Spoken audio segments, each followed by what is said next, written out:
Delhi liquor scam లో ED దూకుడు పెంచినట్టుగా కనిపిస్తోంది. నేరుగా ఢిల్లీ నుంచి వచ్చిన ఈడీ ఐటీ బృందాలు హైదరాబాద్ లోని కవిత నివాసంలో సోదాలు నిర్వహిస్తున్నాయి. 10 మంది అధికారులు 4 బృందాలుగా విడిపోయి తనిఖీలు చేస్తున్నారు. ఢిల్లీ లిక్కర్ స్కామ్ పై ఇప్పటికే ఈడీ, సిబిఐ కేసులు నమోదు చేసింది.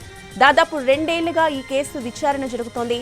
సౌత్ గ్రూప్ లో బీఆర్ఎస్ ఎమ్మెల్సీ కవిత కీలక పాత్ర పోషించారన్నదే ప్రధాన ఆరోపణ. ఇక గతేడాది మార్చిలో 3 సార్లు విచారించింది.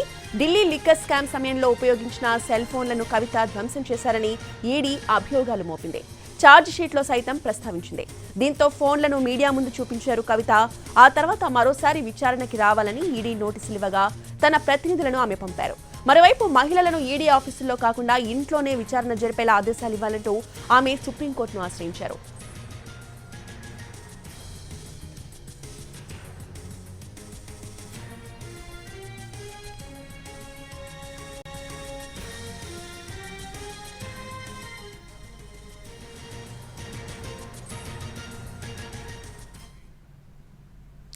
ఢిల్లీ లిక్కర్ స్కామ్ లో భాగంగా ఈడీ అధికారులు కవిత నివాసంలో సోదాలు నిర్వహిస్తున్నారు.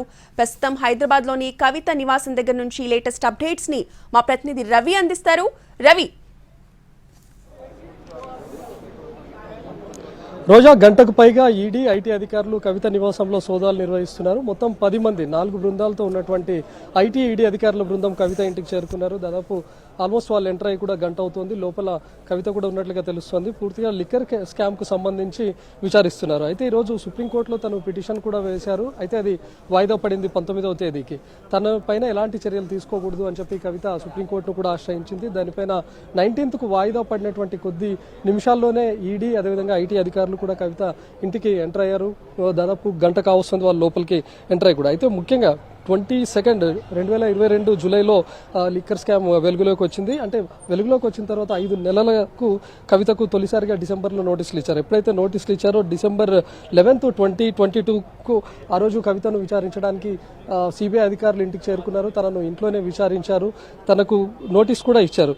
తన దగ్గర ఉన్నటువంటి ఏవైనా ఆధారాలు ఉంటే కూడా పూర్తిగా సమర్పించాలి అని చెప్పి సిఆర్పిసి 160 ప్రకారం సాక్షిగా ఉన్నటువంటి కవితను సుమారు 7 గంటల పాటు విచారించారు. ఆ 7 గంటల తర్వాత విచారణ పూర్తయిన తర్వాత సిఆర్పిసి 91 కింద కూడా నోటీసులు ఇవ్వడం జరిగింది. ఎందుకంటే తన దగ్గర ఈ కేసుకు సంబంధించి ఏమైనా ఆధారాలు ఉంటే కూడా సమర్పించాలి అని చెప్పి నోటీసులు ఇచ్చారు. అయితే ఎప్పుడైతే సిబిఐ నోటీసులు ఇచ్చినటువంటి 4 నెలల తర్వాత ఈడీ ఈ కేసులోకి ఎంట్రీ ఇచ్చింది.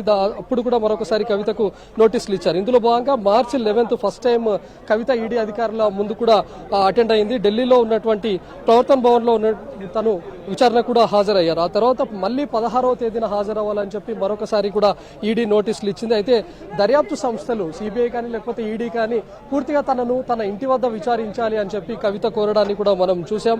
సిబిఐ ముందుకు తను హాజరు కాలేను, ఈడీ ముందుకు తాను హాజరు కాలేను అని కూడా చెప్పారు. అయితే కవిత విజ్ఞప్తిని పరిగణలోకి తీసుకొని ఈడీ మరొకసారి కూడా నోటీసులు జారీ చేసింది. 20th రోజు మరొకసారి హాజరు కావాలని చెప్పి కూడా సమన్లు పంపించింది. అయితే ఆ 20th రోజు మరొక 10 గంటల పాటు కూడా కవితను ఢిల్లీలో విచారించినటువంటి అధికారులు 21st కూడా నెక్స్ట్ డే కూడా రమ్మని చెప్పారు. 21st రోజు కూడా కవితను విచారించారు. అలా 3 సార్లు ఇప్పటి వరకు కవిత ఈడీ ముందు హాజరైంది. ఆ తర్వాత మరొకసారి కూడా నోటీసులు ఇచ్చారు. 16th రోజు కూడా హాజరవ్వాలని చెప్పి సూచించడంతో అప్పుడు తను కవిత సుప్రీంకోర్టును ఆశ్రయించింది. సుప్రీంకోర్టులో తన పిటిషన్ విచారణలో ఉన్నటువంటి నేపథ్యంలో తను విచారణ కూడా హాజరవ్వలేను అంటూ కూడా తను మెయిల్ చేయడాన్ని మనం చూసాం. అయితే సిబిఐ రావడంతోనే మరొకసారి మలుపు తిరిగింది. 3 సార్లు దాదాపు 28 గంటల పాటు ఇప్పటికే కవితను కూడా విచారించారు. అంటే గతంలో 3 సార్లు అటెండ్ అయినటువంటి టైంలో మొత్తం 28 అవర్స్ పాటు కవితను విచారించింది ఈడీ. ఈ 3 సార్లు విచారణకు హాజరైనటువంటి టైంలో కేవలం prevention of money laundering act, అదేవిధంగా సెక్షన్ 50 కింద మాత్రమే స్టేట్మెంట్ రికార్డు చేసింది అది సిబిఐ కానీ ఈడీ కానీ. ముఖ్యంగా లిక్కర్ స్కామ్, అదేవిధంగా సౌత్ గ్రూప్ ఏర్పాటు, సౌత్ గ్రూప్ ఆప్ల మధ్య జరిగినటువంటి వ్యవహారాలు, ఒప్పందాలు, సౌత్ గ్రూప్ లో కవిత పాత్ర ఎంత మేరకు ఉంది, పెట్టిన పెట్టుబడులు ఎంత ఉన్నాయి, కవిత నుంచి ఎంత మేరకు పెట్టుబడులు వెళ్ళాయి, లేకపోతే ఈ లిక్కర్ స్కామ్ ఎంటైర్ జరిగినటువంటి దానిలో ముడుపులుగా ఎంత మొత్తంలో డబ్బులు వచ్చింది, స్కామ్ లో భాగస్వాములు అయినటువంటి నిందితులు ఎవరెవరు అనే దానిపైన కూడా సుదీర్ఘంగా కవితను ప్రశ్నించారు. అయితే ఈ ప్రశ్నలపైన కవిత ఇచ్చినటువంటి సమాధానాలతో రూపొందించిన పత్రాలపైన కవిత నుంచి సంతకాలు కూడా తీసుకున్నారు. కవిత సమర్పించినటువంటి తన బ్యాంక్ ఖాతాలు కానీ లేకపోతే లేకపోతే వ్యాపార లావాదేవీల నివేదికలతో పాటు తన దగ్గర ఉన్నటువంటి 11 ఫోన్లను కూడా సిబిఐ అదేవిధంగా ఈడీ అధికారులు కూడా పరిశీలించారు. ఆ తర్వాత ఢిల్లీలో కవిత విచారణకు అటెండ్ అయినటువంటి టైంలో ఆ ఫోన్లను కూడా మొత్తం చూపించడానికి కూడా మనం చూసాం. తను ఒక కవర్లో ఆ మొబైల్ ఫోన్స్ అన్నింటినీ కూడా తీసుకొని వచ్చింది. ఎందుకంటే అప్పుడు ఈడీ కూడా చెప్పింది కవిత ఫోన్లను ధ్వంసం చేసిందని. నేను ఎలాంటి ఫోన్లను ధ్వంసం చేయలేదు, ఆ ఫోన్స్ అన్ని నా దగ్గర ఉన్నాయి, మొబైల్ ఫోన్స్ అని, వాటితోనే నేను విచారణకు హాజరయ్యాను అని చెప్పి కవర్లో తన మొబైల్ ఫోన్స్ అన్ని పట్టుకొని రావడానికి కూడా మనం చూసాం. అయితే ఇప్పుడు మళ్ళీ సిబిఐ రీఎంట్రీ ఇచ్చింది. ముఖ్యంగా ఈ 28 గత నెల 28న విచారణకు హాజరవ్వాలి అని చెప్పి కూడా మరొకసారి నోటీసులు ఇచ్చింది. అయితే ముఖ్యంగా సుప్రీంకోర్టులో తన పిటిషన్ ఉన్నటువంటి టైంలో తను విచారణకు హాజరవ్వలేను అని చెప్పి కవిత విచారణకు కూడా హాజరవ్వలేదు. ముఖ్యంగా సుప్రీంకోర్టులో కూడా ఈ రోజే తన పిటిషన్ పైన విచారణ కూడా జరగాల్సి ఉంది. ఈ టైంలోనే ఎప్పుడైతే విచారణను 19వ తేదీకి వాయిదా వేశారో అలాంటి టైంలోనే ఈడీ అదేవిధంగా ఐటీ అధికారులు ఇప్పుడు కవిత ఇంట్లో విచారిస్తున్నారు. తనతో పాటు తన భర్త జరిపినటువంటి వ్యాపార లావాదేవీలు కానీ లేకపోతే ఆదాయానికి మించినటువంటి ఆస్తులు వీటన్నిటిపైన ఐటీ అదేవిధంగా ఈడీ అధికారులు ప్రస్తుతం సోదాలు నిర్వహిస్తున్నట్లుగా తెలుస్తోంది. Roja. Right, thank you Ravi.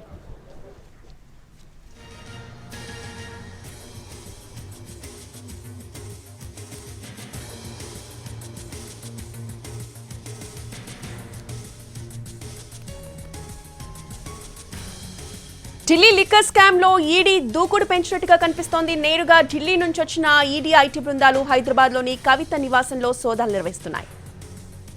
Delhi liquor scam పై ఇప్పటికే ఈడీ, సిబిఐ కేసులు నమోదు చేసింది. దాదాపు 2 ఏళ్లుగా కేసు విచారణ జరుగుతోంది.